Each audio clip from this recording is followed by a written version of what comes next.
Aquests simulacres ens permeten d'ajuntar-nos tots els diferents cossos especials, vindre aquí tant els písters com poden ser els bombers, la policia, protecció civil i tots els que formen part també com pot ser els banders, els guies de muntanya. Tots aquests col·laboradors que podrien intervindre en una allau doncs venen aquí i el que farem és una jornada tècnica on s'ha distribuït en dues parts. Una part teòrica on hem repassat tots procediments a nivell d'intervencions a nivell d'una allau i ara aquí estem fent, doncs, hi ha un taller de recerca amb gossos, que el tenim aquí darrere, tenim un taller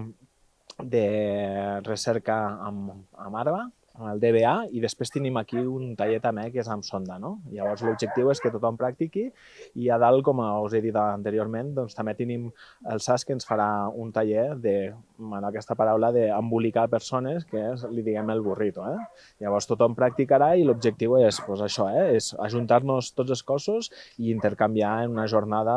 que creiem que és necessari. El simulacre aquest que hem preparat de Simulacre Nacional de Llaus, lo important per nosaltres és la coordinació de tots els equips i cossos especials